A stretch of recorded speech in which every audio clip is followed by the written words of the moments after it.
All right, today in Chem 100, we're going to review material that will be on exam 4. That's from your textbook, chapter 6, chapter 7. And we're looking at chemical reactions. So I'm going to use the review document that was available in class. It's also available in Brightspace. And I've highlighted some of the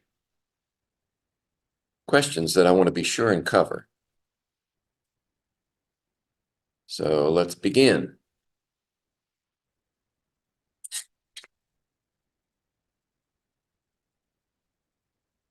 And by the way, this exam will be due on Thursday, 2 days from today, Thursday the 29th.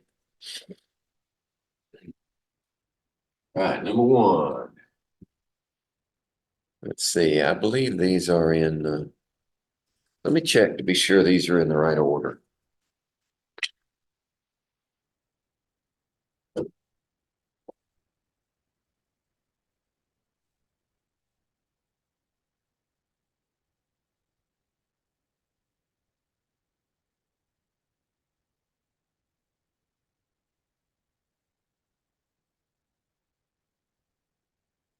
Yes, they're sequential. So I'm going to number from 1 to the end. Which of the following statements is not true of balancing a chemical equation? All right, so when you see a question like this, pay close attention to the wording. This one says not true. The temptation is to just look at following statements and balancing chemical equations and go for the true statements. Well, we're going to find out which one's not true. A says subscripts in the reactants must be conserved in the products. Subscripts in the reactants must be preserved in the products. That's false. All you need is one example that's not true, and you can make that statement false. So, for example, if we have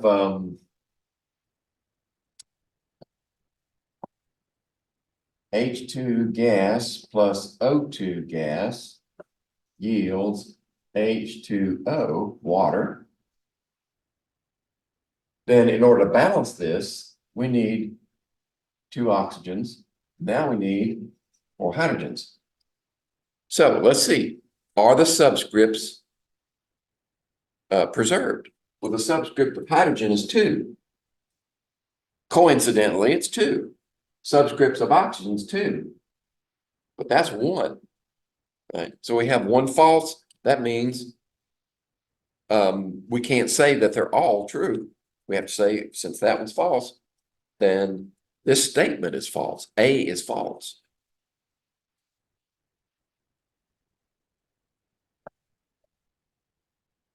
And test-taking technique. If the question is to find the false statement, and there's not in that A, B, C, D, or E, a statement that says 2 of the above, none of the above, those types of combination choices, then once you find the correct answer, you can stop. But if we look at B through E, we'll find that those are all true. Coefficients are used to balance the atoms on both sides. True. Phases are often shown for each compound, but are not critical to balancing an equation.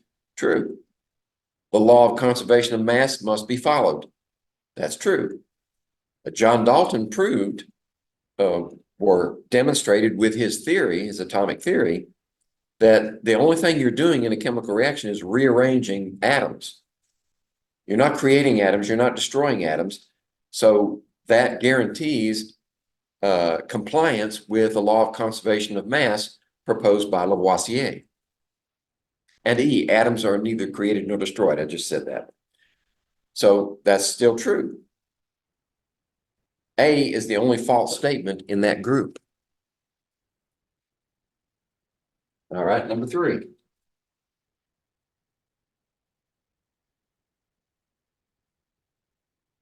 When the following equation is balanced using the smallest possible integers, what's the number in front of the substance in bold type?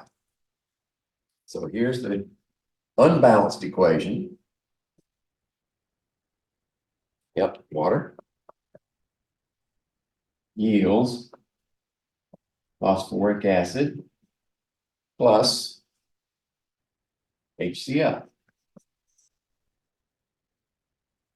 The coefficient in front of that one is the one we're looking for. So if we use my method of my budgeting method, then we would say phosphorus, we have chlorine, we have hydrogen, and we have oxygen. So we have 1 phosphorus, we have 5 chlorines, 2 hydrogens, and 1 oxygen on the reactant side. On the product side, we have 1 phosphorus. Let's get this out of the way. We have 1 chlorine. We have 4 hydrogens, right? 1 plus 3. And oxygens, we have 4 oxygens. Okay. So we don't have any single elements as reactants or products. So we can't hold those in reserve. So where do we start? Well, when in doubt, just start from the top. That one's already balanced, we'll go to chlorine. So in order to have 5 chlorines, we put a 5 here. Now that may be the answer. But that makes 5 chlorines here, that makes 8 hydrogens. We don't know if that 5 is correct until we balance the equation, because it may change again. Now we've got 8 hydrogens. We need a 4 in front of that one. So that's 8 hydrogens. Now we have 4 oxygens. Right? Looks like it's balanced. 4, 4, 8, excuse me. Yeah, 4, 4, 8, 8, 5, 5, 1, 1. So the answer is 5, or D is our selection.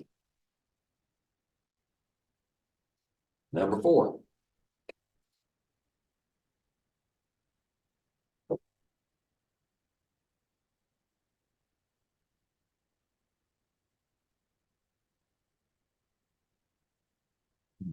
All the following are clues that a chemical reaction has taken place, except. So remember the clues. What are the visual, the oral, the olfactory? We don't use taste. Can you feel on your skin something? All right, so what are the possibilities? Well, we're going to find the one that's the exception, the one that's not an indicator of a chemical reaction. All right, so how about A, B, C, D, and E? How about the first one? A solid forms. Definitely. That's true. The reactant is smaller. Well, how do you know that? That may be true, but it's not a macroscopic indicator of the reaction. You can't tell by looking all the time. Sometimes you can, but not always. So this one is probably false. Let's see if the rest of them are true. Bubbles form, formation of a gas, right? This forms a solid, this forms a gas. That's definitely an indicator of a reaction. Color change occurs. The color change we're talking about in the visible spectrum, right? Do you see a change from a clear to a red, or clear to a blue, or a blue to a green? Those types of changes, not just does it get lighter or darker. We don't consider that a color change in this context. So as given, yes, the color change and a flame occurs. Yeah, that's an indicator, because you're giving off heat. You can feel heat and you can see the flame. So the exception is B. The reactant is smaller. All right, number 5.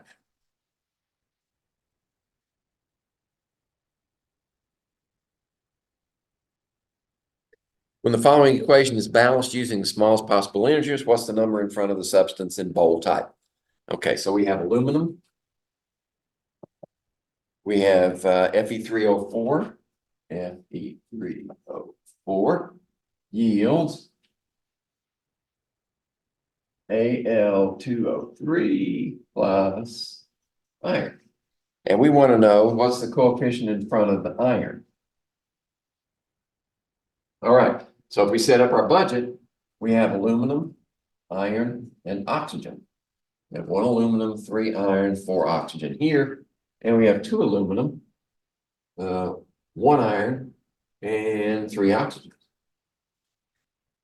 Okay, so we've got an element here and an element here that can be held out till last. So we want to focus on these right here. So let's focus, the one that's not in these positions is oxygen. So how do we balance 4 oxygens against 3 oxygens? One of the tricks, one of the helpful hints that I gave you was cross multiplication.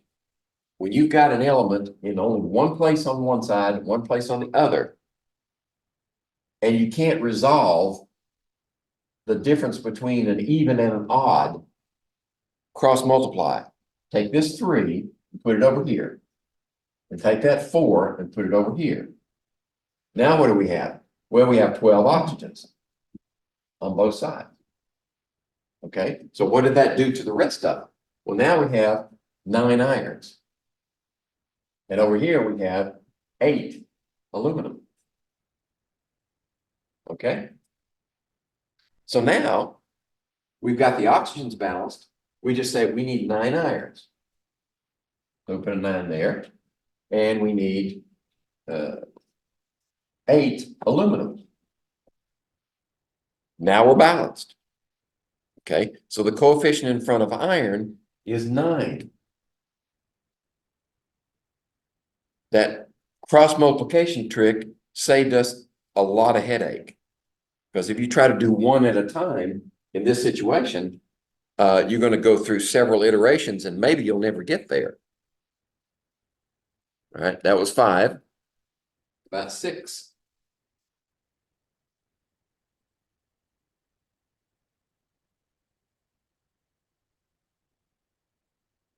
Which of the following statements about chemical reactions is false? Okay. So we don't have any of the oddballs in there, like none of the above, 1 of the above, 2, all the above, whatever. We have statements, clear statements, A through E. So all we have to do is find the false one. So A says, in balancing a chemical equation, all subscripts must be conserved. Wait a minute, we've done this one before. Yeah, sort of. There's some differences between this one and the first one we had. In balancing a chemical equation, all subscripts must be conserved is false. We've already proved that one is false. So the rest of them must be true. Subscripts in a balanced equation tell us the number of atoms in a molecule. Yeah. When one coefficient is doubled, the rest of the coefficients in the balanced equation must be doubled. Yes. Once you balance an equation, the ratios of coefficients are established. And the only way they can be changed is to do the same thing to each one of them.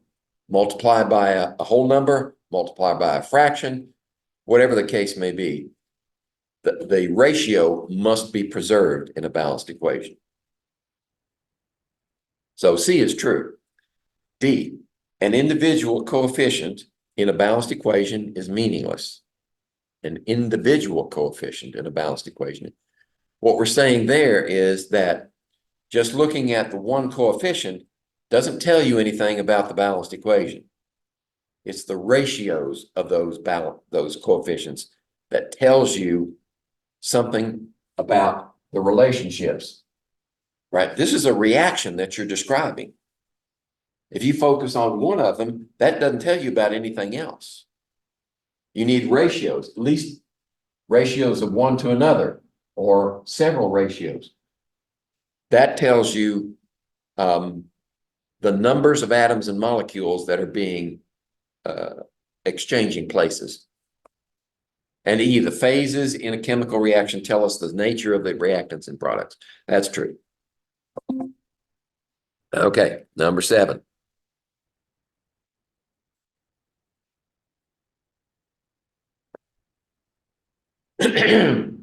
When the following equation is balanced using the smallest possible integers, what's the number in front of the underline? Okay, so we got ethane, C2H6 plus oxygen, right? This is a combustion.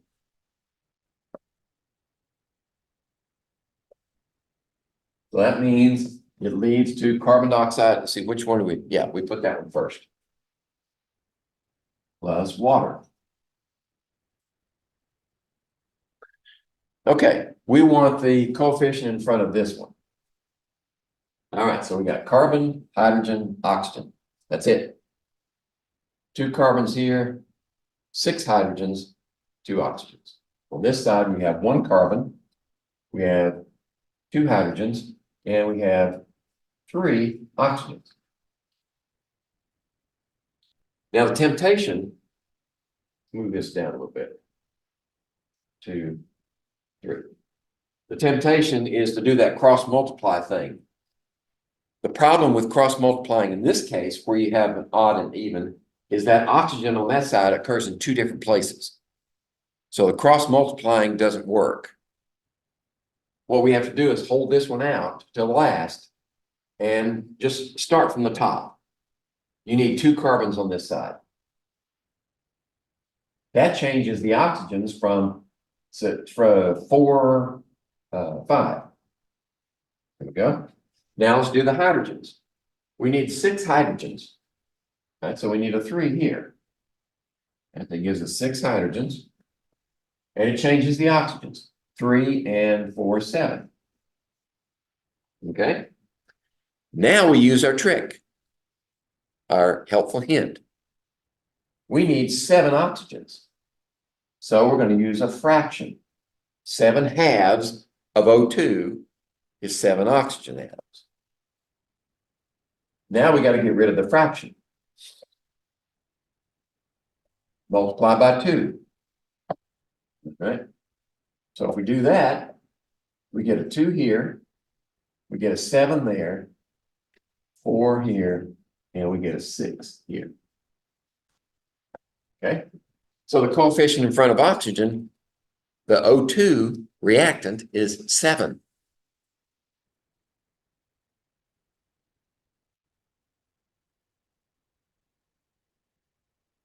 All right, number 10.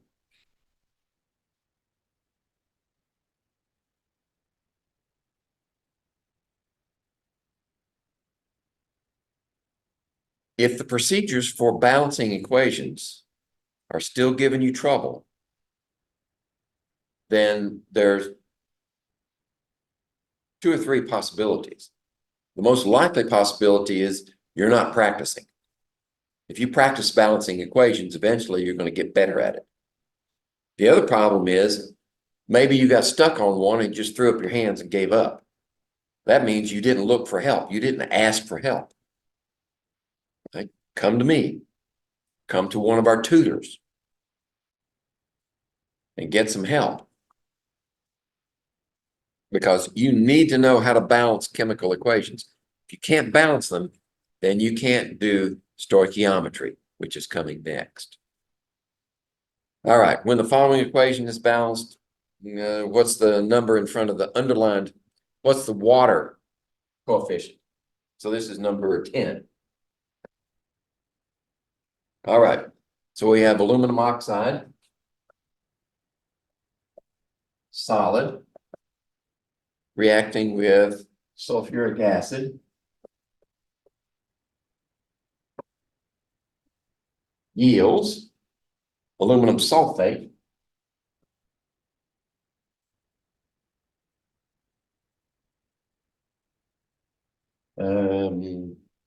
aqueous, yeah, and water. Okay, and we're looking for the coefficient in front of water. All right. We have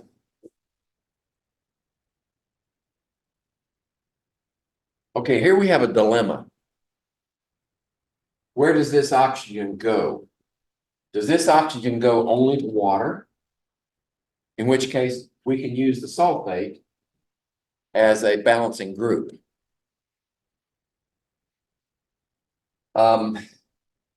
If that's not the case, if one of these oxygens ends up in water, then we can't do that. So let's take it first as if these stay intact from one side to the other, and the oxygen from here becomes water. All right, so let's say we got aluminum, we got oxygen, we have hydrogen, we have sulfate. Okay, now on this side we have three oxygens, we have two hydrogens and one sulfate. And on this side we have two aluminums, one oxygen, two hydrogens, and three sulfates. All right, so let's start with oxygen here. If we have three oxygens on this side and we need three on this side. So that gives us three oxygens here, six hydrogens. Okay, now let's go back on this side and get six hydrogens. 3 times 2 is 6. That gives us three sulfates. Okay. Now, if our assumption is correct, and that oxygen ends up with water and nowhere else, then this says that our equation is balanced. And the coefficient in front of water is 3. Right? That satisfies at least this one problem. Number 11.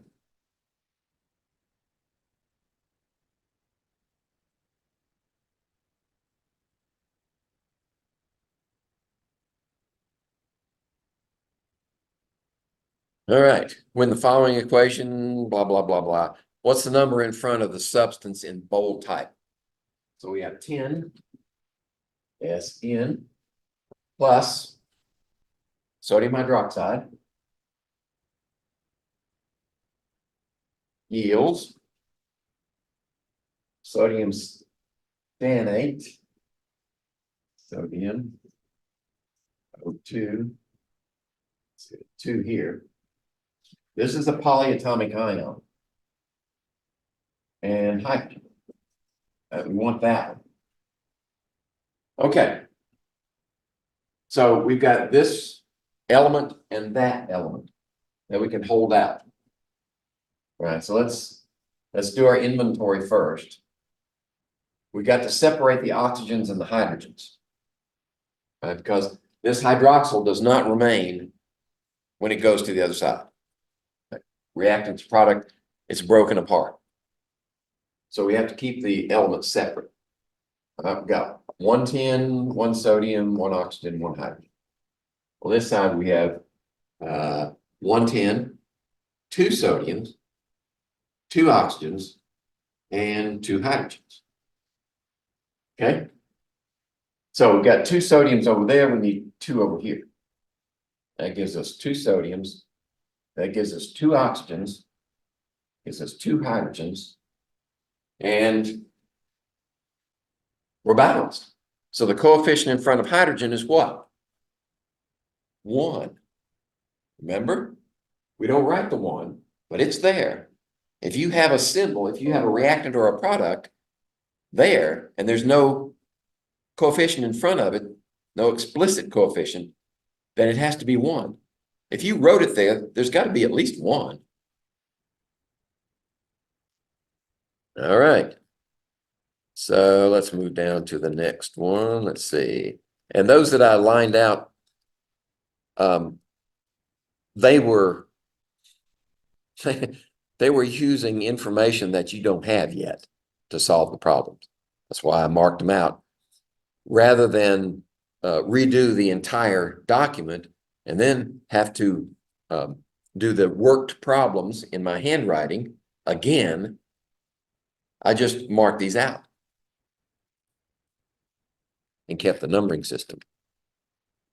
All right, here we go. Here's another one. 24.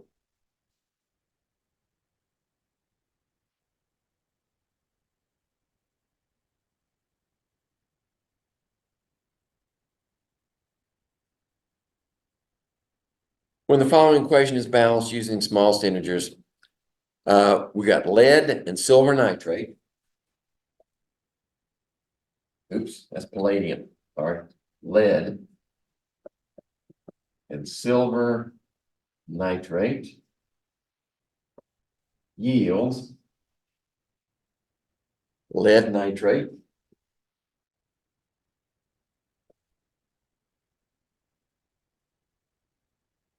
Right, so we're given that this is 2, and this is aqueous solution, I'm pretty sure. It doesn't say. It should say. Should say this is aqueous. All nitrates are soluble. And then silver metal. Okay. So we want to know the coefficient in front of this one. All right, you got lead, you got silver, and nitrate stays the same on both sides. So we can use nitrate as a balancing group. Okay, that's it. We have 1 lead, 1 silver, 1 nitrate, 1 lead here. We have 1 silver and 2 nitrates. Right? This is the only one that needs to be balanced right here. Right at this point. So we put a 2 here. That gives us 2 nitrates, gives us 2 silvers. Now we can balance the silver. And we're done. So the coefficient in front of the silver nitrate is 2.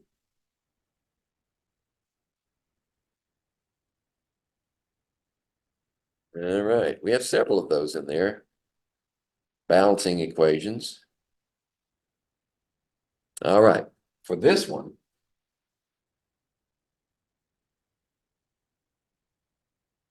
we're taking it a step up. You're given a word problem with names of reactants and products. You have to be able to write the formulas for each of these reactants and products in order to set up the equation to be balanced. Right? So if you don't know how to name compounds, this is where you're going to stumble. Write the balanced equation, show the reaction between iron 3 oxide. Iron and oxygen. This is a 3 plus, this is a 2 minus. Right? So this has to be a 3 and this has to be a 2. Right? We're going to react that with what? Carbon monoxide. Right? This was a type 2 compound where we had the charge of the metal given to us.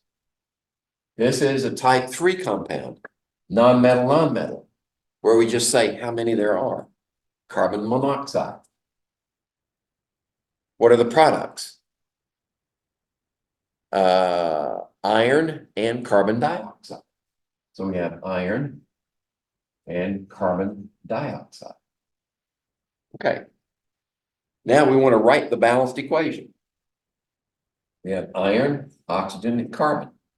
2 irons, 4 oxygens, 1 carbon.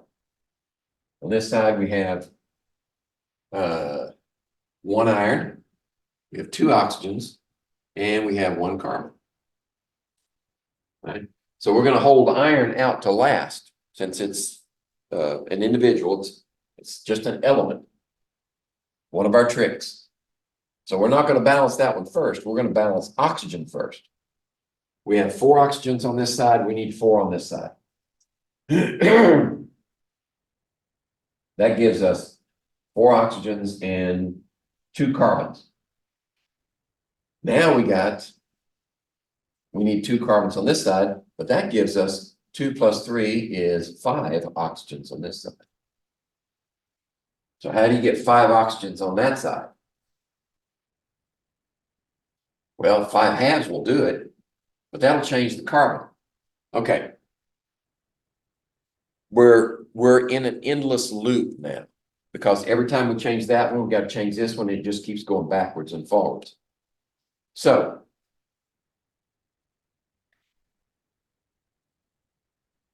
let's look at it this way. Let's start over again.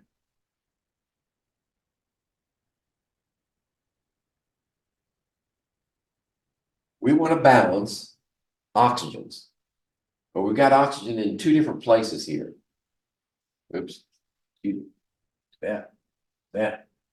We got oxygen in two different places, right? We could put a coefficient for this one that would balance the oxygens on this side. But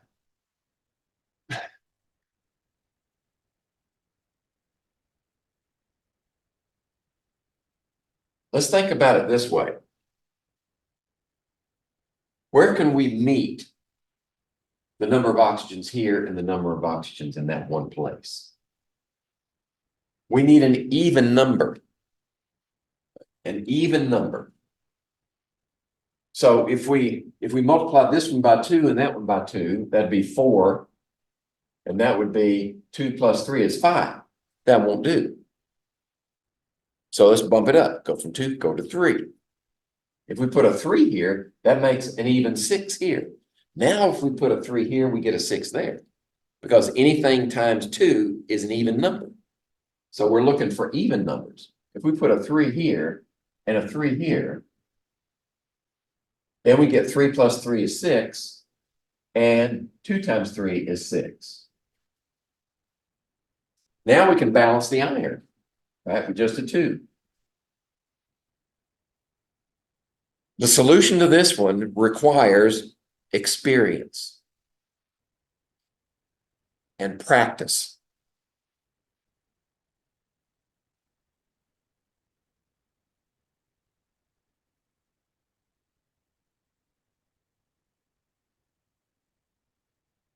All right, let's see what else. We got several possibilities there. And in order to balance the equation, you have to, well, some of them you're already given. Some of them you're not given, like this one. Nitrogen monoxide, hydrogen gas, nitrogen gas, water. You have to know how to write those before you can even balance the equation.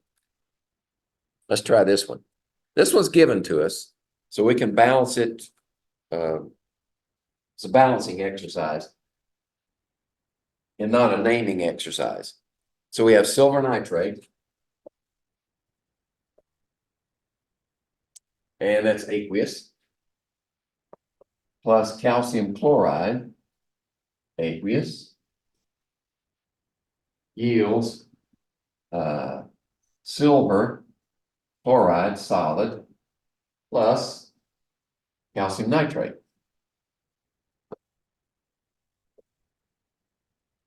Aqueous.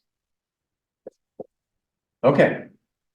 So notice we've got nitrate on both sides. We've got, well, we can use this as a balancing group. So we've got silver, we've got nitrate, we've got calcium and chlorine. So we've got 1 silver here, 1 nitrate here, 1 calcium here, and 2 chlorine. On this side, we have 1 silver. We have 2 nitrates.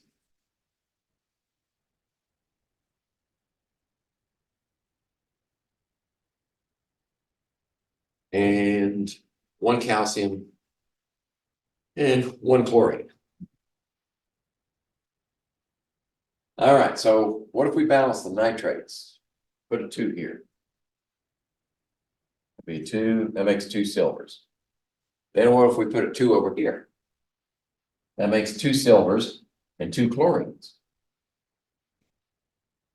Okay, 2, 2, 1, and 2. We're balanced. That was an easy one.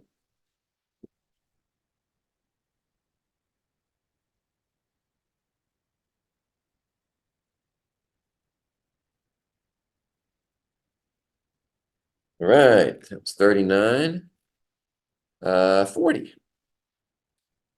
This one might be a problem, so let's try it out.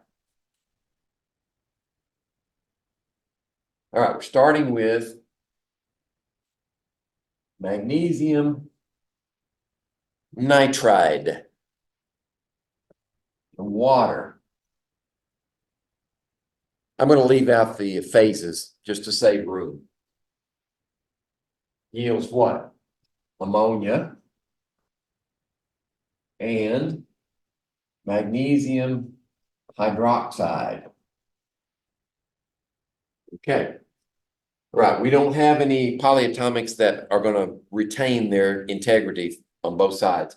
So we have to write individual elements for every one of them. Nitrogen, hydrogen, oxygen. Okay, we've got 3 magnesium, 2 nitrogen, 2 oxygens, and 1 oxygen and 2 hydrogens. On this side, we have 1 magnesium, we have 1 nitrogen, we have 2 plus 3 is 5 hydrogens, and 2 oxygens. Right? Let's see.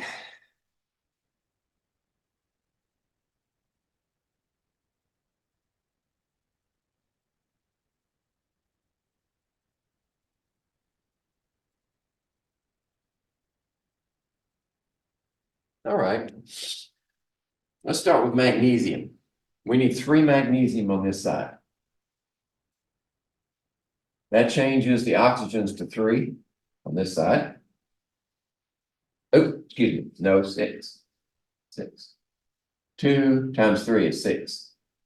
And then the 2 times 3, 6 oxygens. Well, we did that one. 6 hydrogens. Oops, that's not right. It's 6 hydrogens plus 3 is 9 hydrogens. Right? All right. How about nitrogen? Well, we need 2 nitrogens on this side. So that means 2 nitrogens, and we change the hydrogens. So that's 6 plus 6 is 12, right? 12 hydrogens. Three, 2. Okay. How about we need 12 hydrogens on this side. Put a 6 here. That makes 12 here, and that changes the oxygens to 6. 3, 2, 12, 6. We're balanced.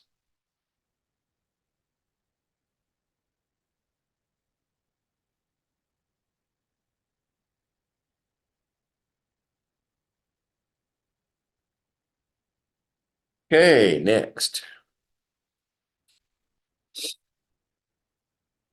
Lots and lots of examples here to give you practice. How about this one? 51. Let's see, hydrochloric acid plus calcium hydroxide. What type of reaction is that? Acid, base. Gives you a salt. A salt in chemical definition, salt, plus water. All right. So, let's see, we have hydrogen, chlorine, calcium, and oxygen. So we have 2, 3 hydrogens. We have 1 chlorine. We have 1 calcium, and we have 2 oxygens. On this side, we have hydrogens, 2 hydrogens, chlorine, 2 chlorines, 1 calcium, and 1 oxygen. Let's see. 2, 4, 6. 1, 3, 4, 5, 6. Yeah. All right, so where do we start? Well, calciums are already balanced. Chlorines are not balanced. Let's balance the chlorines first. 2 here. That gives you 2 chlorines, and that gives you 2 plus 2 is 4 hydrogens. Right? Now we can balance the hydrogens. We need 4 hydrogens here. That changes the oxygens to 2. So 4, 2, 1, and 2, we're balanced.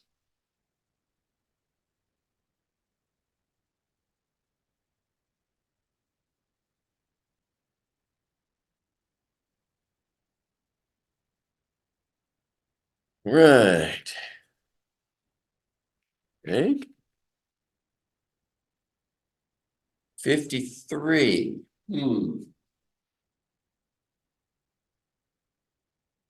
So we've got sodium borohydride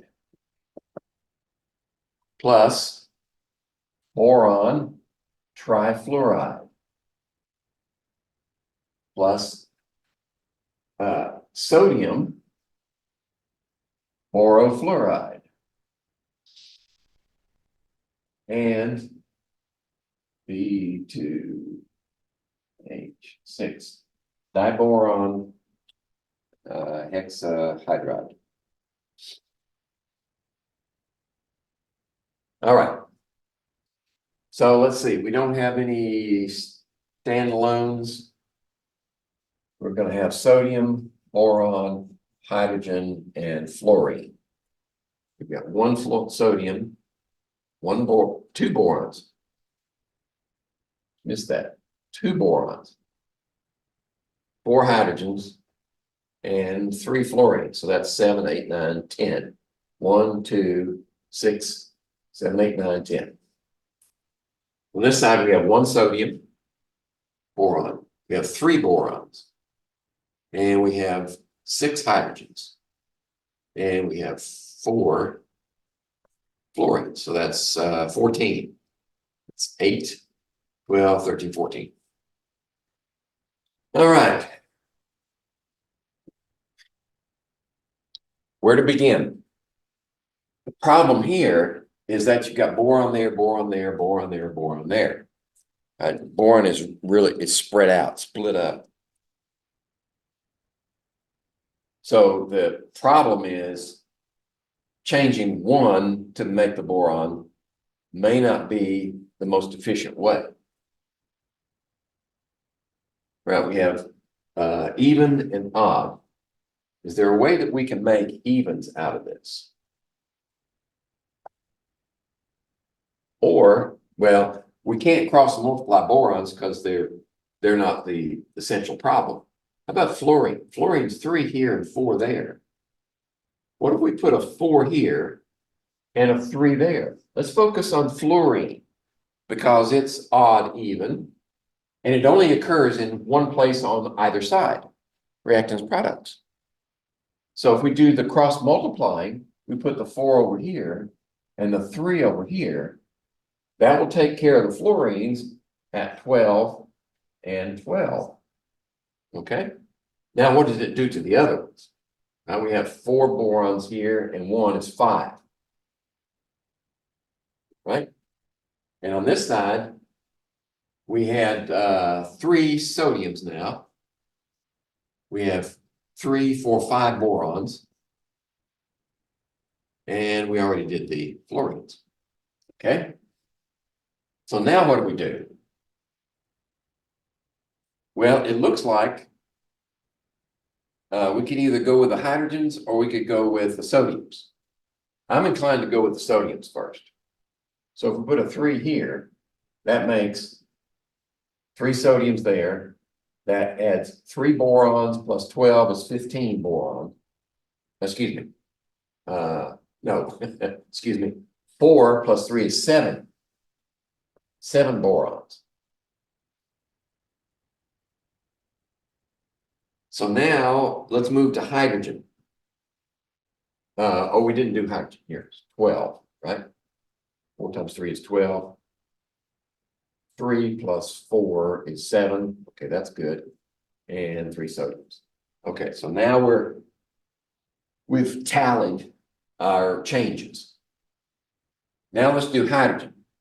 We need 12 hydrogen on this side. If we put a 2 here, that'll give us 12 hydrogens, right? It'll also give us 4 plus 3 borons is 7 borons. And it looks like we're balanced. So the starting point for this one, the trick for this one is to go cross multiply. Cross multiply for the fluorines, right? Put the 4 over here and the 3 over there. And that sets us on the correct path to end up with a balanced equation.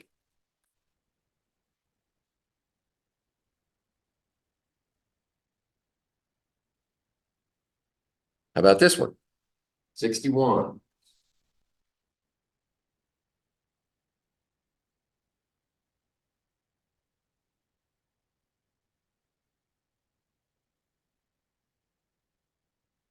All right.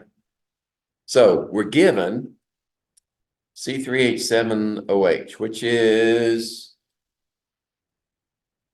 propanol. Yeah, it's an alcohol. C3H7OH. That means it's an alcohol. And we're going to burn it. So we should get carbon dioxide and water.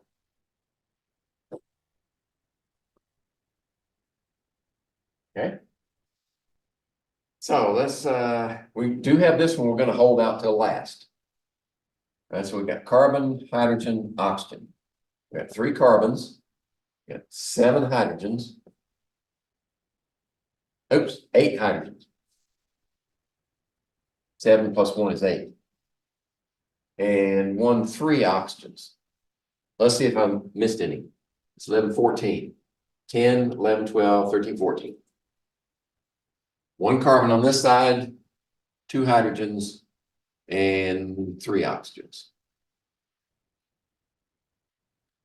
Well, we're obviously not going to start with oxygen because we're going to hold that one out and it's already balanced anyway.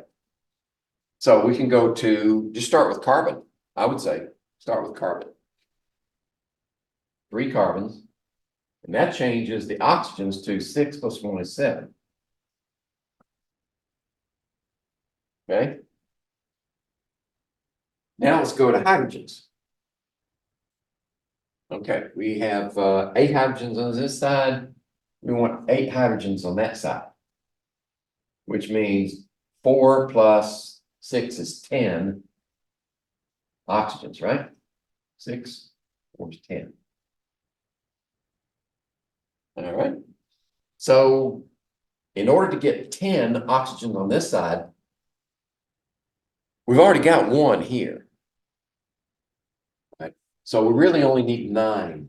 So how do you get 9 oxygens out of that one? Use a fraction. 9 halves. So that gives you 9, 10 oxygens here. So technically we're balanced, but not with the whole numbers. So we want to get rid of that fraction. Multiply by 2. That makes a 2 here, a 9 there, a 6 here, and an 8 there. So our coefficients will be 2, 9, 6, and 8. Just like it is there. Okay. Next.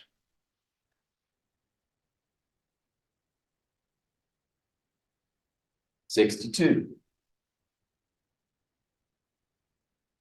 Balance this equation. Only it's given to us in names. Names of the reactants. Wait a minute. Oh, no. We've done one similar, but not exactly like this one. Okay. Iron 3 oxide. We did that one before, actually. Iron 3 oxide plus carbon monoxide yields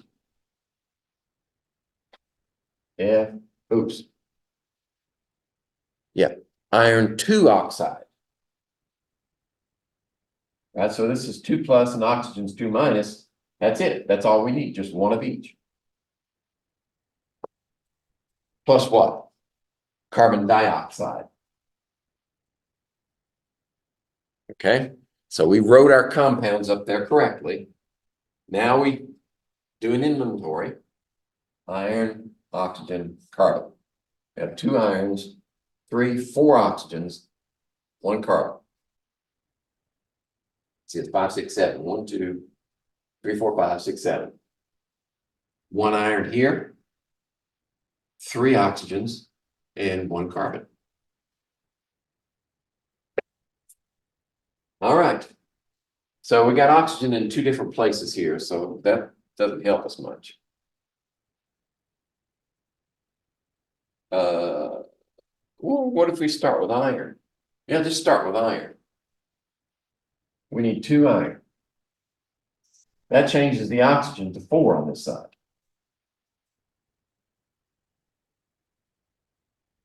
That's it, right? We're balanced. That's the beauty of this system. You can see in an instant that you're balanced. 2, 4, 1. Looked like it was going to be difficult. It was not. We're skipping a bunch of these. Lots of practice in there for you.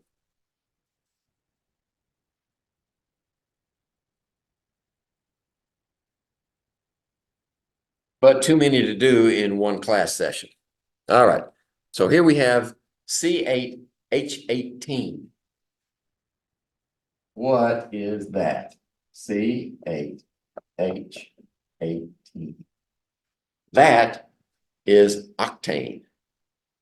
It's the major component of the gasoline in your car's tank. And we're going to burn it to make carbon dioxide and water. Okay? So let's do our tally. Carbon, hydrogen, oxygen. 8 carbons, 18 hydrogens, 2 oxygens. 1 carbon, 2 hydrogen, and 3 oxygen. All right, we're going to save oxygen till last. So we just start with carbon. We need 8 here. That changes the oxygen to 16, 17. Okay.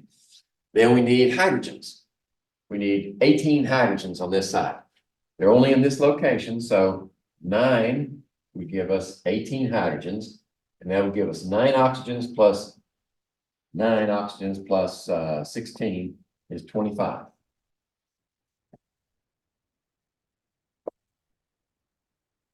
Okay, so how do we get 25 out of this? We use a fraction. 25 halves. Now the ratios are established. 8, 18, 25. But we want whole numbers. So we're going to multiply this whole thing by 2. It makes 2 here, makes 25 there, 16 here, and 18 there. So our coefficients should be 2, 25, 16, and 18.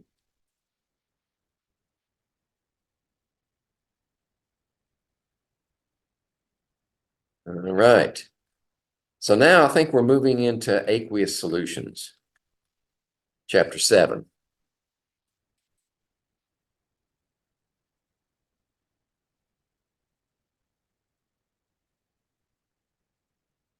And one of the defining characteristics of aqueous solution reactions is often, not always, but often, we get the formation of a solid. And this is one of those cases where you can be given the 2 reactants and you can predict the products. '73. An aqueous solution of ammonium carbonate is allowed to react with aqueous solution of nickel 2 chloride. Identify the solid.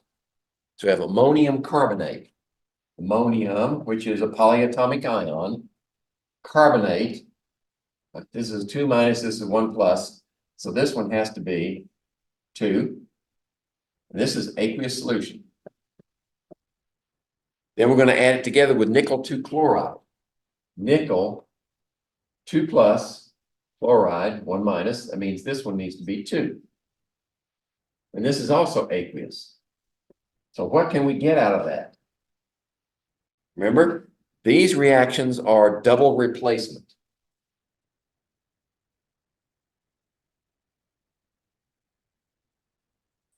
That means the cation and the anion of the opposite of the reactants get together, and the cation and the anion here get together. So if we put ammonium chloride together, we get an aqueous compound. And all you have to do is look it up. You will have access to the solubility chart. Learn how to use it. And the other one possibility is nickel 2 carbonate. This is a 2 minus, that's a 2 plus, so this is the correct formula. Look it up in your solubility chart and you find there's your solid, NiCO3.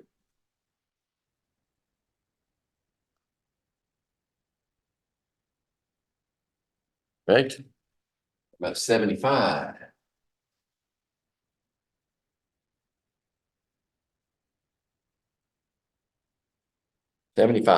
A substance that when dissolved in water produces a solution that contains electric current very efficiently.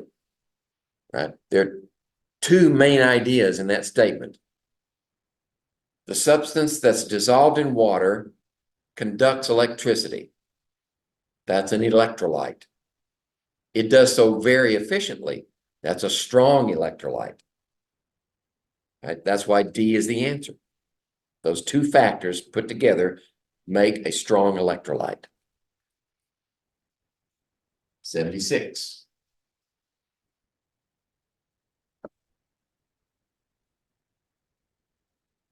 The equation 2Ag2O,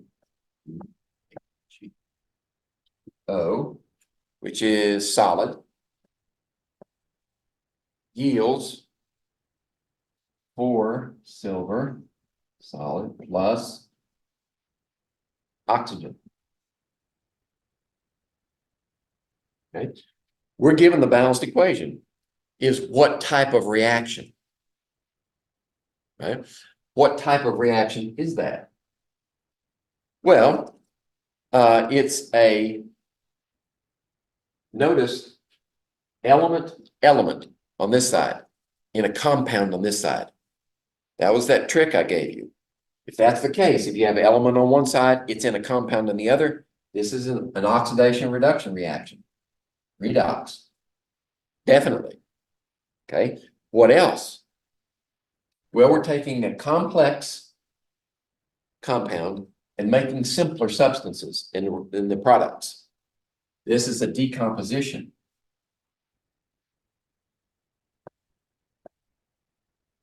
Right? I don't think of anything else. Right? Out of our choices, it's not a combustion because you don't have oxygen as a reactant. And it's not a synthesis because it can't be both a decomposition and a synthesis. Right? They're mutually exclusive. One is the inverse of the other. We go this direction, that's a synthesis. So 2 of these are correct. Oxidation reduction and decomposition. 77.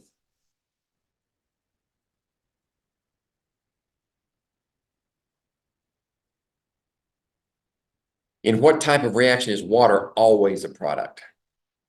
Now, water can be a product in any number of different reactions, but there's one reaction where water is always a product, and that's an acid-base reaction. We use our generic, right? There's an acid, it has this proton. There's a base, it has this hydroxyl. And when they get together, you have this B and A forms your salt. Plus this hydroxyl and that hydrogen form HOH or H2O. Water. Every time.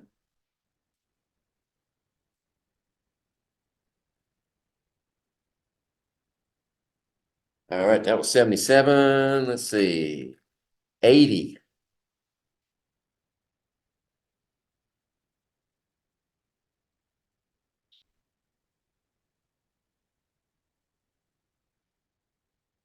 The factors that most commonly cause chemical reactions to occur are all the following except. Which one causes a reaction to occur? Well, a decrease in temperature, it does not promote a reaction. Your reactants must have enough energy so that when they come together, when they impact one another, there's enough energy to break bonds and reform bonds. So a decrease in temperature is not a good way to promote a chemical reaction. Transfer of electrons, yep, that promotes an reaction. Formation of water, yep, acid-base reactions, right? That drives a reaction. Formation of a gas drives a reaction. Formation of a solid, precipitate, drives a reaction, right? So B through E are all common causes for a chemical reaction or common results of a chemical reaction, whereas A is not. So A is the wrong one. All right, 84.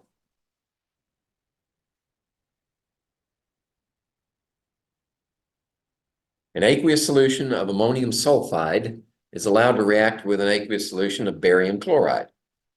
Ammonium sulfide. And you write that compound, ammonium sulfide. This is 2 minus, this is 1 plus. That means this one needs 2.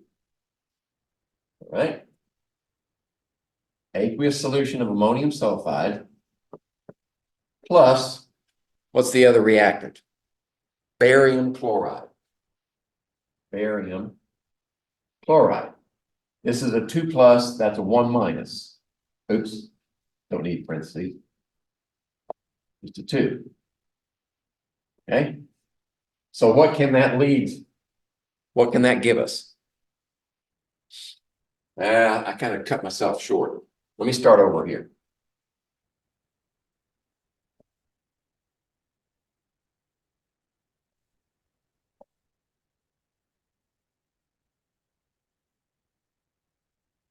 There we go. Give myself a little more room. All right, so what happens? Well, the barium would combine with the sulfide. And they're both, this is a 2 plus, sulfide is a 2 minus. Then the chloride combines with the ammonium.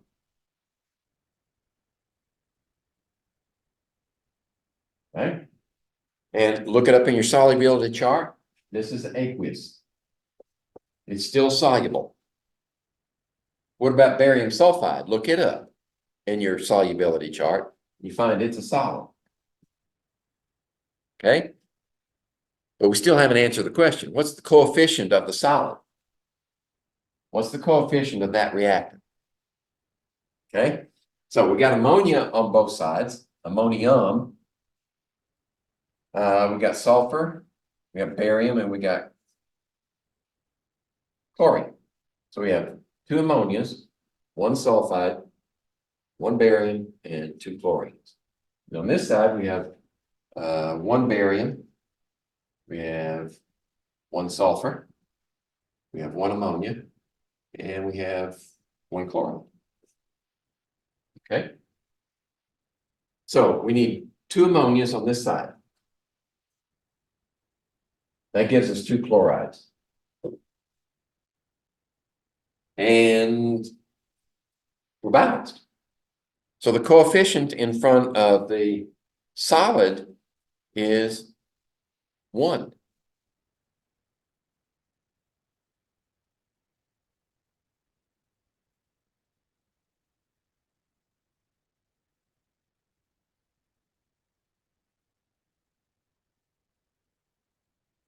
All right, 85.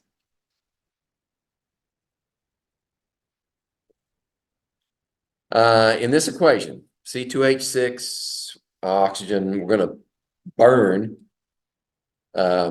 ethane, which is C2H6, burn it and make carbon dioxide and water. This equation is an oxidation reduction reaction. How do we know that? Because it's a combustion. All combustion reactions are oxidation reduction. So, true or false, and why?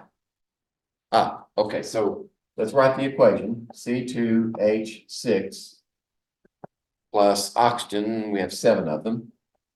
Oxygens yields carbon dioxide and water. And we need 4 and 6.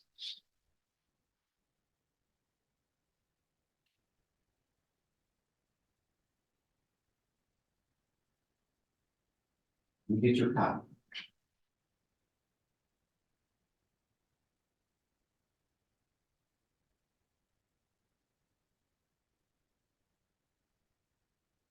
You have places taken?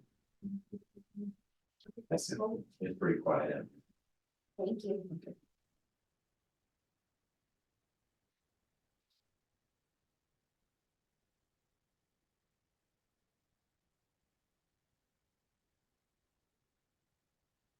So the question is,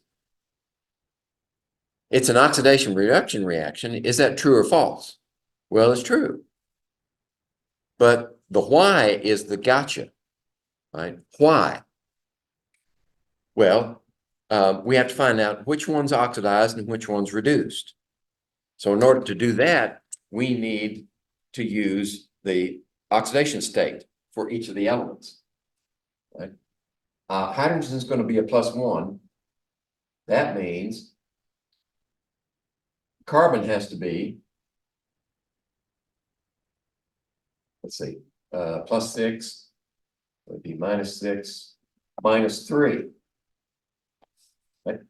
2 times -3 is equal, balances 6 times +1. That one's 0. This one's a -2. So that means -4. This is a +4. And this is -2 and the +1. All right, so what's happening here? Carbon is going from a -3 to a +4. What is that? What is that process? Oil rig. Oxidation is loss. Carbon loses 7 electrons per carbon. All right. How do we know that? Because the only way that you can change oxidation state is with the addition or subtraction of electrons. You can't touch the protons. If you touch the protons, you make a new element, a different element. Right? So if we lose 7 negatives, that leaves us with 4 positives.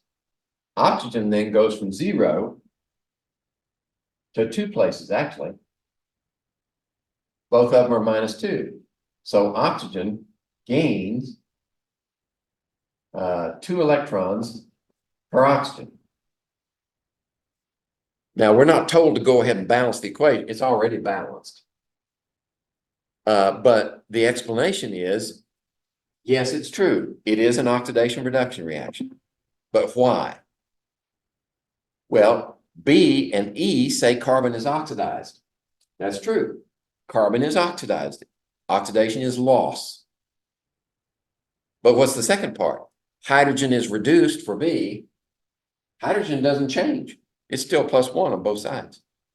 It's E. Oxygen is reduced. Oil rig. Reduction is gain. So E is the correct answer.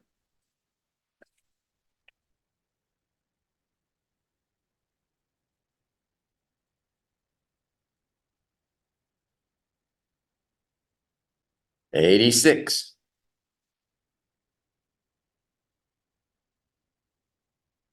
How many electrons are transferred in the following oxidation reduction reaction?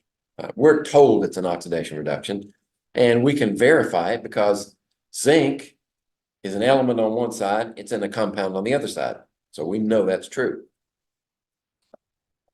Right, we go from zinc and silver nitrate yields, let's see, zinc nitrate, zinc 2 nitrate actually, and excuse me, silver metal.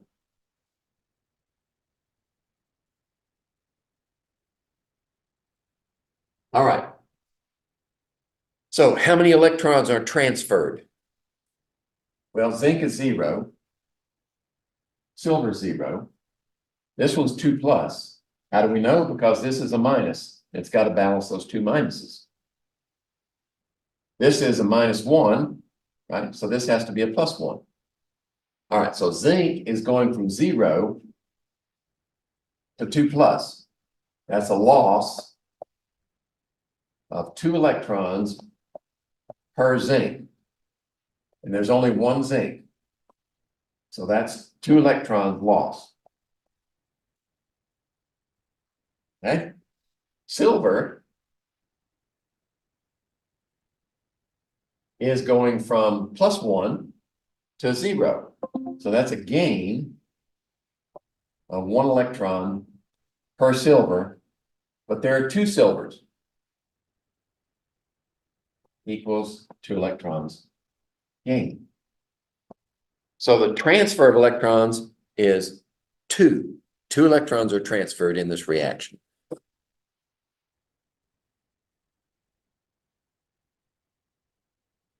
'89.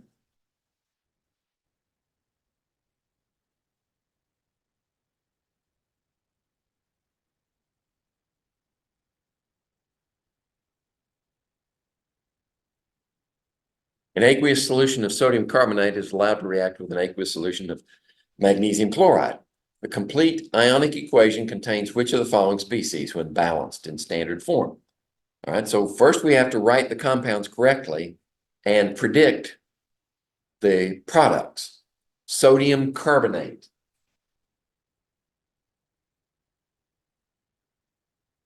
All right, carbonate is a 2-, sodium is 1+, so we need 2 there. Sodium carbonate in aqueous solution, right? Plus what? Magnesium chloride. Magnesium is a 2+, right? Because it's an alkaline earth. Chloride is a halogen, it's a -1, so we need 2 of those. Aqueous. Now what do we get? Well, the magnesium combines with the carbonate. That's a 2-, this is a 2+. And look it up, this is a solid. And then we get sodium and chlorine. All right. Now we can write out the budget, but these are usually fairly easy to balance. We need 2 sodiums over here. That gives us 2 chlorides, which we have. That gives, we've got 1 carbonate, 1 carbonate, 1 mag. That's all we need. Just that one change will balance the equation. Now, what's the question? The complete ionic equation, right? Write the complete ionic equation. 2 sodiums.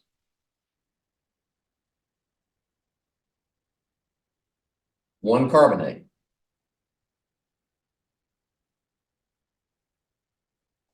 Plus 1 magnesium. Plus 2 chloride ions. Yields what? This one stays the same because it's a solid. And then you have 2 sodiums and 2 chlorides. That's the complete ionic equation. Now, which ones of these are found there? Well, the first one is sodium. But there's only 1 of them. This can't be it. 2 carbonates. Nope, there's only 1 carbonate. 2 magnesiums. Nope, there's only 1. 1 chloride. Nope, there are 2 chlorides. 2 chlorides. Yes, E is correct. 2 chlorides in aqueous solution.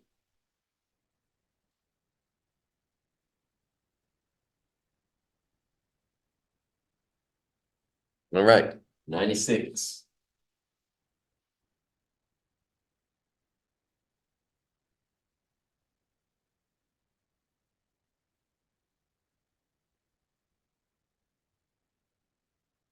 An aqueous solution of ammonium sulfate is allowed to react with an aqueous solution of barium nitrate. Identify the solid, right? So, ammonium sulfate is this one. I think we did this one before. We need 2 of those. And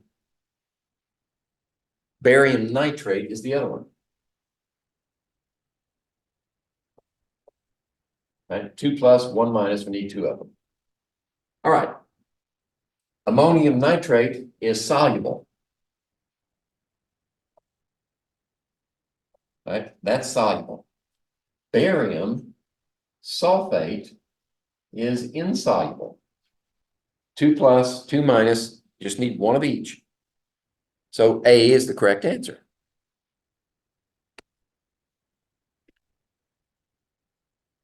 All right, 97.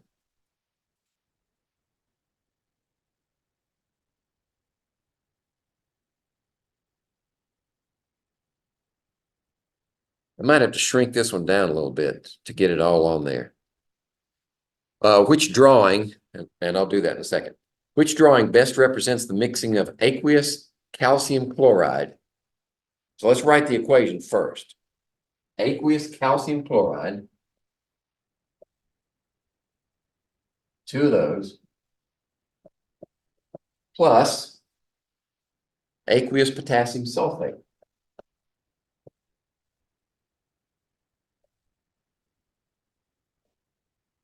Okay. So what we're looking for is a balanced equation, actually. All right, so potassium chloride is one product, and it's aqueous. And calcium sulfate is the other, which is a solid. Now let's balance them. We need two potassiums, which gives us two chlorides, and we need one calcium and one sulfate. That's it. It's balanced. Okay. So when you bring them out into complete ionic equation, you got calcium 2 plus 2 chlorides plus 2 potassiums and plus 1 sulfate. And that yields 2 potassiums plus 2 chlorides plus 1 calcium sulfate. Solid. That's your complete ionic equation. Now what we got to do is find out which one of these representations gives us that same stoichiometry. All right, so let me see. I might have to shrink it a little bit. Here we go. Yeah, we got all of them on there. All right. So let's look at the reactants first, and maybe we can eliminate that. No, I got a better idea. Let's look at the ones where solids are present, because we do have a solid. So B, C, and D are potentially correct. A and E cannot be because there's no solid. All right, so we cross out, let's see, A, B, C, D, E. A's out, E's out because they don't make a solid. Now we can go back to reactants. 1 calcium, 2 chlorides. Okay, 1 calcium and 2 chlorides. Where do we have that? Let's see, 1 calcium, 2 chlorides. B is possible. C cannot be, because we need 1 calcium and 2 chlorides. D is possible also. So we still got B and D as possibilities. Now let's look at the next reactants. For B, reactant is two potassiums and 1 sulfate. 2 potassium, that's possible. How about D? D is 2 potassiums and 1 sulfate. So that's not a tiebreaker. We got to go to the products. So the products for B and D. B gives us 2 potassiums and 2 chlorides. 2 potassiums and 2 chlorides. That looks good. How about D? It only gives us sulfate and calcium. Right? And that can't be because that's your solid. Right? So this one is out, and there's your answer. B. Okay? Process of elimination. Once you know what the reaction is and the complete ionic equation, then you can look at the choices and eliminate those that don't make sense until you finally find the one that does. All right, 103. We're going to classify reactions now. We did a couple already, but we got several here in a row. 104. And actually, I'm gonna expand this one again. Let's zoom in some. There we go. Okay, so of those choices, A through D, what reaction is this? To cesium solid plus fluorine gas yields to cesium fluoride solid. Okay, you got two simples to make it complex. This is a synthesis. Also, you've got an element make a compound. This is oxidation reduction. Okay, so that means A is a possibility and C is a possibility. It's not a combustion, it's not a decomposition. Okay, so that's why you have two choices up here, A and C. That's permissible. If you have a paper test, then you can write those in A and C. If you take the test in Brightspace, then there would have to be multiple choices possible. If you don't have an A and C as a possibility, then it should be set up so that you can click both A and C. All right, 104.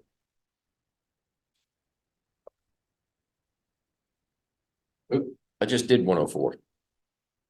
No, that was 103. I wrote the wrong number up there, 104.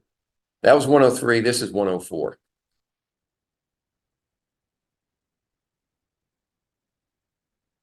So this reaction has sodium sulfate in aqueous solution and lead 2 nitrate in aqueous solution. Correct? Yep. Lead sulfate yields lead 2 sulfate, which is solid, and then 2 sodium nitrates, which is aqueous. Okay. First of all, this is a precipitation reaction. You got aqueous, aqueous makes a solid.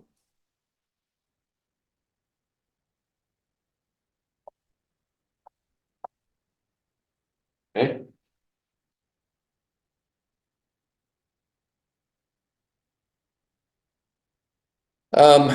It's not an oxidation reduction reaction. Sodium doesn't change. Sulfate's the same on both sides. Lead is a 2+ here, and it's also a 2+ here. Okay. So you don't have any transfer of electrons. It's not an acid-base reaction either, right? Neither one of those are acids or bases. So there's only one choice. It's a precipitation reaction. That's it.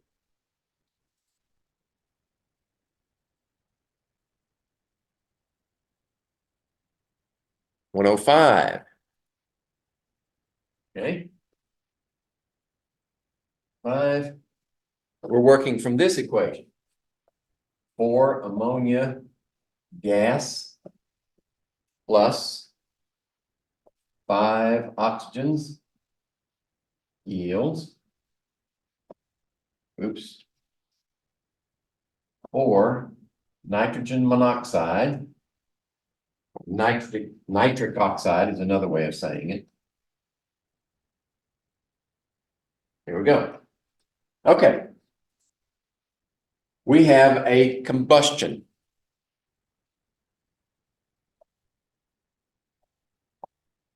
Which automatically makes it oxidation reduction. Are those possibilities? Yeah, A and B. Is it a synthesis? No, we're not going from simple to complex. It's not a decomposition either. We're just rearranging partners, right? So the only two are A and B, combustion and redox.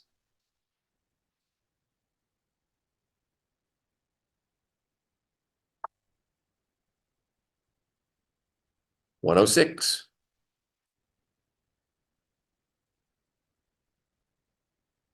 Use the following choices to classify each. Okay. 6 sodium,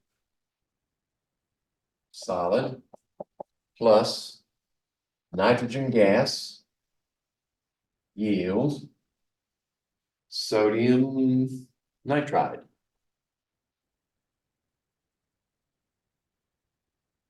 Solid.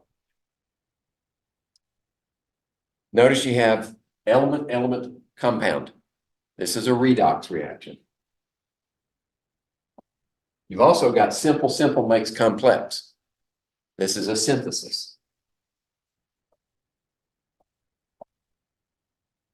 All right. So how about our choices? Well, oxidation reduction is a choice, right? But synthesis is not a choice. So the only one of those A, B, or C is A. A is the only possibility there. How about 107? I need a new marker.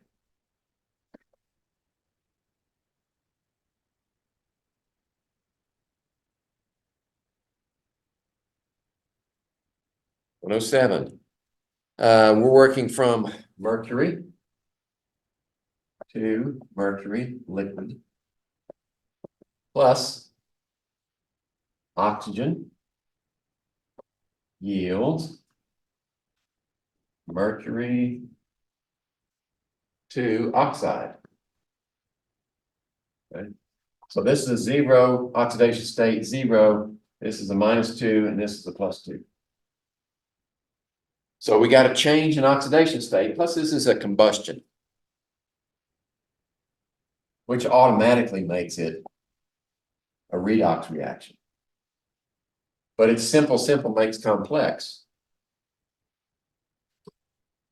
which is a synthesis.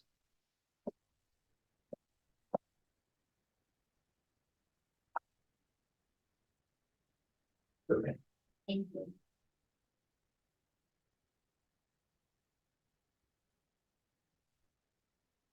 So what are our choices? Well, let's see. 107. Do we have a combustion? No, not there. Do we have a redox? Yes, A. Do we have a synthesis? No. So the only choice that's available to us is redox, oxidation reduction. How about 108?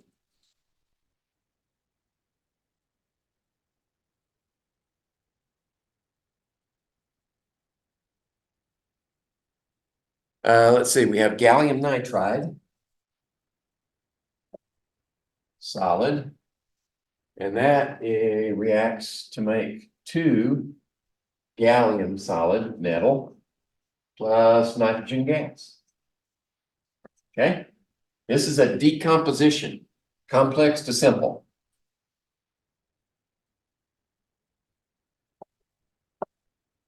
It's also a redox. You're going from compound to element. All right. So do we have those choices? Yeah. A is a redox and D is decomposition. So A and D are correct answers. 109.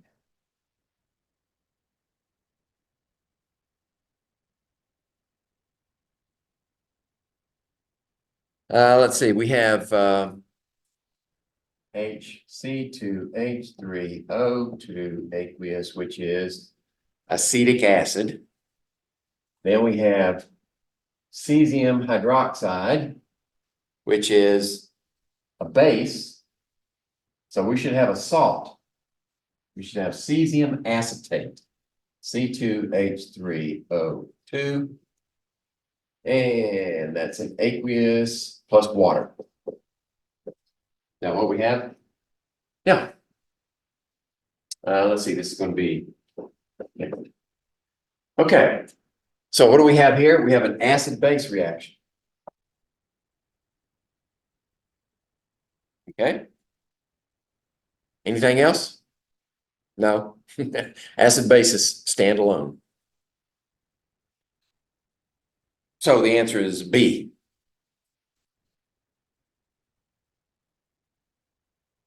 $110.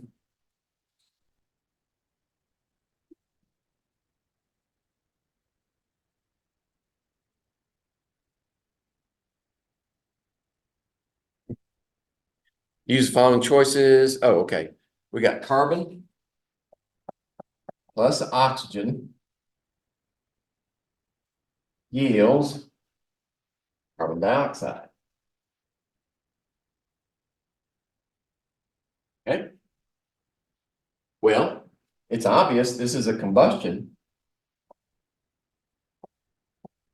There's your oxygen, which also means it's redox. And you got simple to complex. This is a synthesis. Let's see. Are any of those present? A, oxidation reduction. B, combustion. C, synthesis. A, B, C, correct.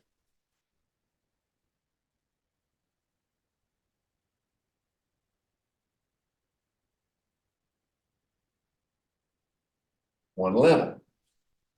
We're working from this equation. I don't even have to write this one up there. You can see HNO3, nitric acid, sodium hydroxide, acid base. This is an acid-base reaction. Simple.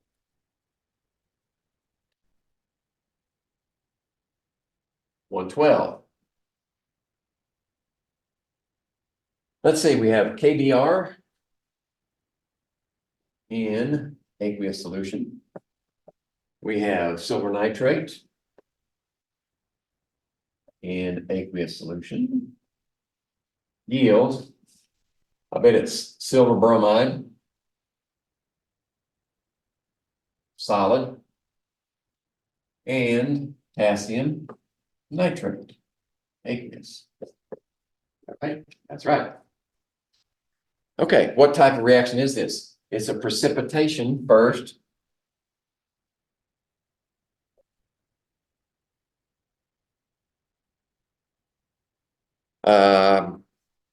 Yeah, see, it's not acid base, it's not redox. Okay. That's it. Out of those choices, that's the only one that works. 13. 113. All right, we have calcium and hydrogen makes calcium hydride. All right, that's going to be a redox reaction, A. It's going to be a synthesis, which is not available. Right, so A is the only possibility. Oxidation reduction. 114.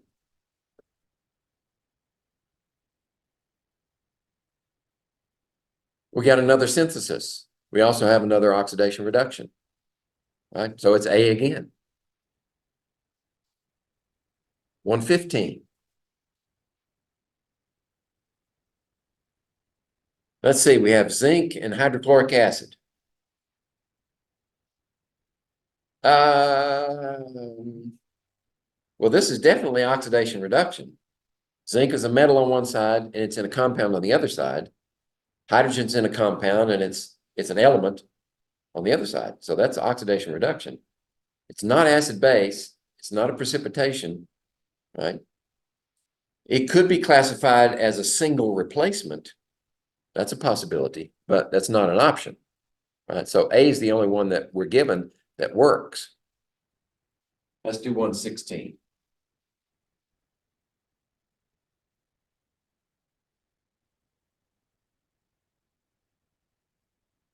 Let's see, sulfur. Oh, well,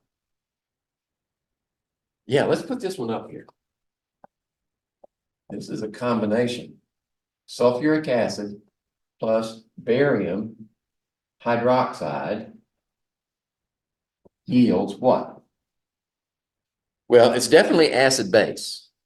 Acid base. So we're going to get water out of that. Right? I think we need 2 of those there. And we're going to get barium cation plus sulfate anion. That's a solid. So we have an acid base and we have a precipitation.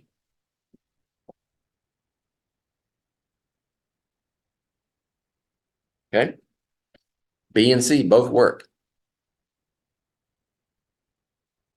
117, let's see.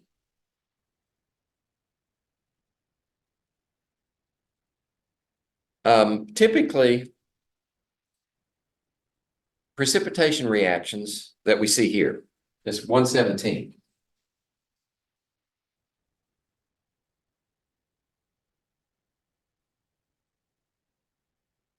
This is a precipitation reaction. You can see both reactants are aqueous, and one of the products is a solid. That's precipitation. So that's definitely an answer. We do not see oxidation reduction in precipitation reactions. And it's not acid-base, right? We don't have an acid, we don't have a base. Right? So the only one in this case that works is precipitation. How about this one? 118. 118. You have C3H8 and oxygen. That's a combustion. It's also an oxidation reduction. It's not a synthesis, it's not a decomposition. So the only two that work are redox and combustion for 118. Let's see, 119.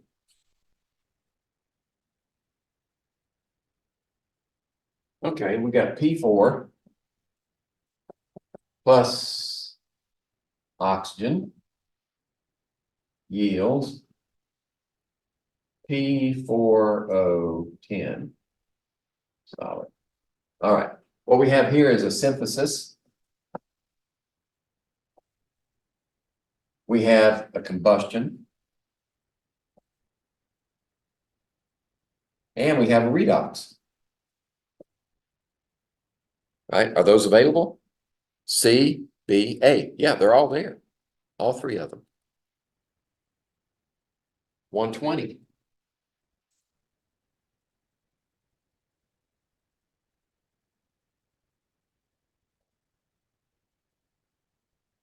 Let's see, what do we have? 120 is similar to 119. Right? Sulfur plus oxygen is combustion. It's also redox. And it's a synthesis because we're making sulfur trioxide. That one was easy. How about 121? Well, we've got mercury 2 oxide yields mercury and oxygen. Right? This is a decomposition. It's also an oxidation reduction because you have an element on one side and a compound on the other. So oxidation reduction A is there, yes, and decomposition D is there also. So A and D work for that one. How about this one? This one is like the previous example, where you have an acid, hydrochloric acid, and lead hydroxide, lead 2 hydroxide. This is an acid base. And it produces a solid from 2 solutions. So this is a precipitation also.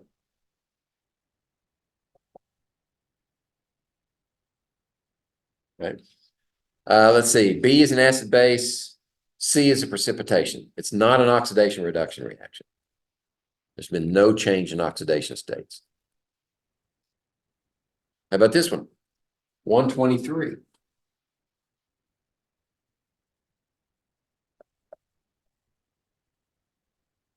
Well, we have sodium, we have hydrogen, making a more complex substance. That's a synthesis.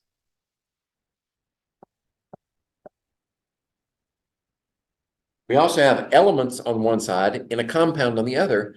That's oxidation reduction. Okay. So A is an oxidation reduction, C is synthesis. It's not a combustion, there's no oxygen there. And it can't be a synthesis and a decomposition at the same time. 124.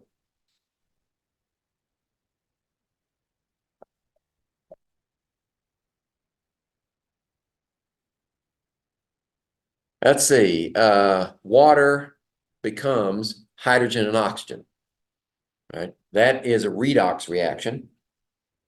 It's also a decomposition. So A and D work. It's not a combustion, it's not a synthesis.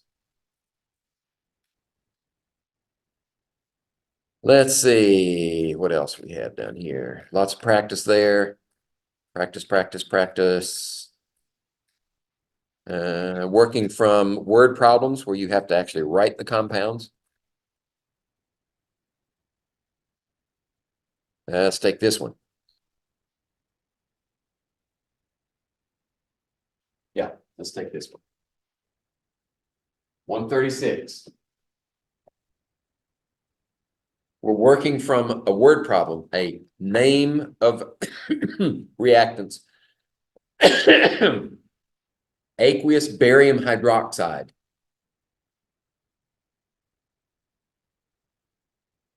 Barium is an alkaline earth, has a 2+ charge. Hydroxide is a polyatomic with a 1- charge, so we need 2 of them. And we're going to react that with aqueous hydrochloric acid.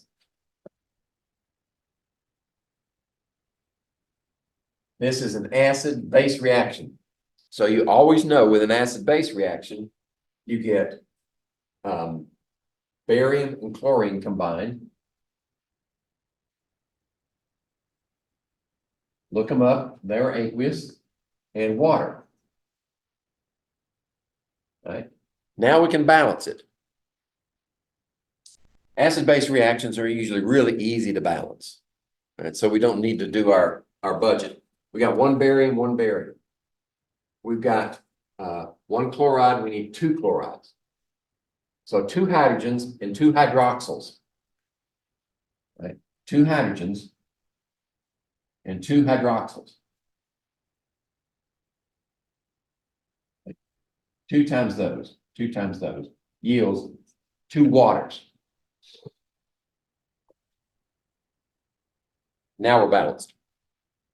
What we need is the complete ionic equation. So we take these apart. Barium 2+ in aqueous solution. 2 hydroxyl ions in aqueous solution. 2 hydrogen ions in aqueous solution. And 2 chlorides in aqueous solution. Then we have a barium 2+ in aqueous solution. We have 2 chlorides in aqueous solution. And we have 2 waters, which do not dissociate. Right? So there's your complete ionic equation. If we were to write the net ionic equation, what would that be? Well, we've got barium on both sides. We've got chlorides on both sides. But the hydrogen and oxygen are combined over there, right? So we would have 2OH plus 2H plus yields 2H2O, and we would have to simplify that. So it would be OH minus plus H plus yields H2O. The net equation for every acid-base reaction.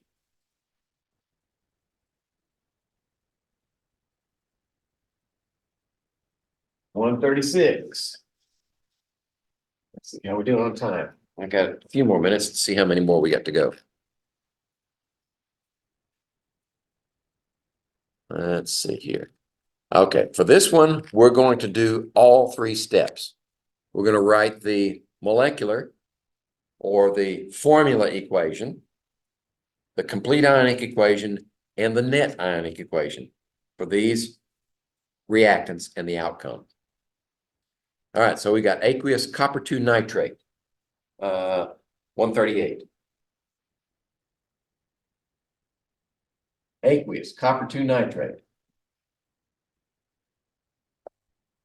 If that's 2+ and this is 1-, we need 2 of those.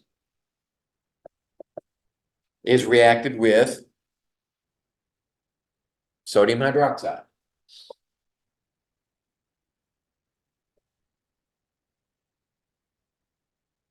Okay? And the outcome, copper 2 hydroxide.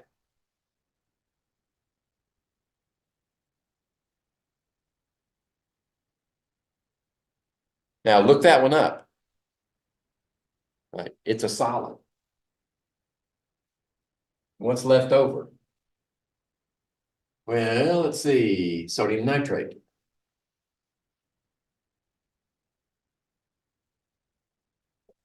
Okay.